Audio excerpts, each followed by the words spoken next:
Obviously, very disappointing loss. Give Central Florida credit. I thought they came in. They had a week to prepare, and I thought they did a good job with, what they did in regards to schematically. But that being said, we got beat. I mean, we were lucky to get the game to overtime. Really disappointed with our effort in the first half, and really disappointed in our rebounding, our inability to guard. We haven't guarded for a month, so I don't know if we've fallen in love with offense because we're one of the best offensive teams in the league, one of the better offensive teams in the country statistically. But we got to get back to guarding. Tonight felt like a team that was not connected defensively. It felt like a team that was trying to do a little bit too much on their own offensively, which caused for 21 turnovers. Again, give Central Florida credit for a lot of that, but at the same time, I'd be telling you it was a disappointing effort if we came in and won tonight, and if we'd won, we'd have stole the game. Was that the problem with the ball screen defense? Was just effort, not communicating, connectedness, like you said? We're not guarding the ball at all. We're not guarding. I've seen it coming. I've tried to correct it in practice. This is probably the least amount of coaching I've done in my career. I'm just trying to put guys in spots and make sure they're fresh to game day. And right now I'm not in a situation where a guy misses a block out, I can pull him out. It doesn't exist for me right now. So obviously that'll change in the future. But right now I've got to rely on guys' competitive nature, toughness, and will instead of getting pulled out of the game. And it's been pretty productive to this point to get to first place in the league, but I thought it kind of reared itself tonight. You mentioned the effort in the first half, and I said they're down 9, the under 8 timeout. But what is it then about what sense of urgency seems to come in? Yeah, I think there's a reliance on we'll just press and we'll get some steals and we'll get the crowd into it and we'll get some stops. We'll get out in transition and we'll do what we always do. We're just going to run, and we did, but we didn't sustain it. So give Central Florida credit. They spread us out. They do what every team does when they come in this building. They take everything down to the end of the shot clock because they want to shrink possessions on us, and we weren't able to finish possessions defensively. I realize this is obvious, but how draining is all the overtimes? Well, yeah, I mean, let's not put ourselves in a position. Let's do a good enough job in regulation not to have that happen. So, yeah, I mean, it's draining, but it's basketball. It's not digging ditches. So, basketball. The turnover problem kind of got corrected, it seemed like there, and then Yeah. 22 turnovers, 21 turnovers. I got to correct it.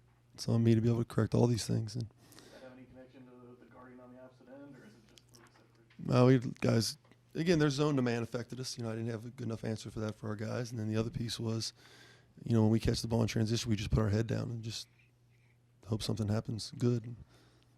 We're not able to practice 2-on-1 transition, 3-on-2 transition, because we can only go for a short period of times right now. So I think that lack of being able to practice is catching up with us a little bit. How much does it feel like everything's catching up? You've had guys sick, injured. This is the 4th overtime game in a row. Yeah. The pressure of having to win every game. Yeah. Not excuses, but just all that stuff kind of build at times. Yeah, I don't know. I'll take a look at it on tape, but bottom line, it should provide you with a greater sense of urgency, and that was what I was most disappointed about. And Coach Donovan always used to tell me before we were players. He said, you only get 30 plus of these. You only get 30 of these. In NBA, you get 82 plus. So, you should have enough energy and excitement level on 30, 32 games a year to be able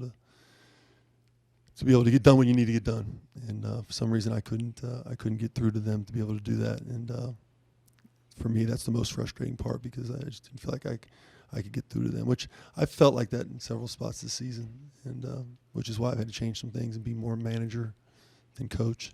I thought that really showed up today.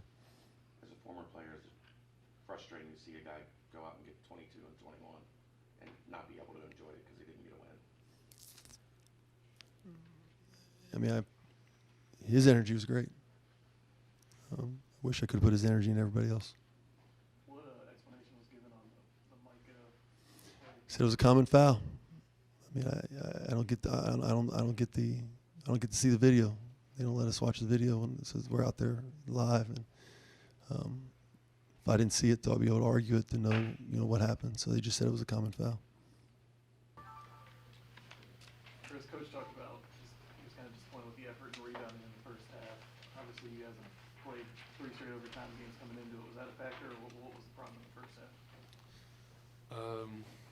I think we had a good start the first half, and then after that we just kind of laid off the gas a little bit and kind of relaxed, and that showed in our effort and rebounding.